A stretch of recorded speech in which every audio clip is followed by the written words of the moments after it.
تیری سرکار میں لاتا ہے رضا، اسے کو شفیع تیری سرکار میں لاتا ہے رضا، اس کو شفیع جو میرا غوث ہے اور لاڈلا بیٹا تیرا۔ واہ سبحان اللہ، کیا بات ہے۔ دیکھیں اس میں کلام میں نا 25 اشعار ہیں، تو اعلیٰ حضرت نے جب 25واں شعر لکھا نا تو اپنے کلام پر، اپنے علم پر کوئی فخر نہیں ہے، کوئی ناز و انداز نہیں ہے۔ اگر ناز و انداز بھی ہے نا تو اپنے غوث پاک پر ہے۔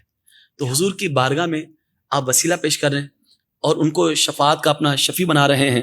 کہا کہ تیری سرکار میں لاتا ہے رضا اس کو شفیع جو آپ کے لاڈلے بیٹے ہیں، آپ کے لخت جگر ہیں، آپ کے چہیتے ہیں، آپ کے پیارے ہیں نا، جو میرے غوث ہیں، جو میرے مرشد ہیں، جو میرے فریاد رس ہیں، جو میری فریادوں کو سننے والے، میرے التجاؤں کو سننے والے میرے غوث پاک ہیں۔ میں ان کو شفیع لے کر آ رہا ہوں کیونکہ وہ آپ کے لاڈلے ہیں، بڑے چہیتے ہیں، آپ کے قریب ہیں۔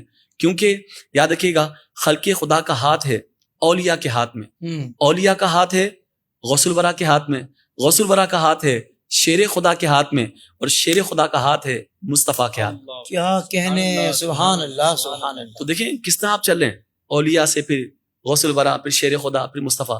تو اسی لیے فرماتے ہیں کہ تیری سرکار ملاتا ہے رضا اس کو شفیع جو میرا فریاد رس ہے، لیکن آپ کے لاڈلے ہیں، آپ کے بڑے پیارے ہیں، آپ کے قریب ہیں، ان کا واسطہ مجھے بھی قریب کر لیجیے۔ سبحان اللہ۔ اس کا مطلب یہ ہوا کہ علامہ صاحب کہ جن کے پاس قرب مصطفیٰ ہو تو وہ اس قرب مصطفیٰ میں تسلسل کے لیے، اس میں اضافے کے لیے، مزید برکتوں کے لیے، مزید برکتیں حاصل کرنے کے لیے بھی وسیلہ پیش کرتے ہیں۔ اللہ اکبر، اللہ اکبر۔ یعنی جو سرکار کے ہی کرم سے بھرے ہوئے ہوں، ان کا یہ انداز ہو، تو جو میرے جیسے خالی ہوں پھر وہ وسیلہ اختیار نہ کریں یا وسیلے کے خلاف کوئی بات کرے، کتنی عجیب بات ہے یہ۔ بھائی وہ نابلد ہیں اور یہ معرفت والے ہیں۔ اللہ اللہ اللہ، تو جو معرفت والے ہیں وہ اس طرح مانگتے ہیں، واہ واہ جو واہ۔ نابلد ہیں وہ نابلد رہیں۔ سبحان اللہ سبحان اللہ۔ اللہ تعالیٰ ان کو بھی ہدایت عطا فرمائے۔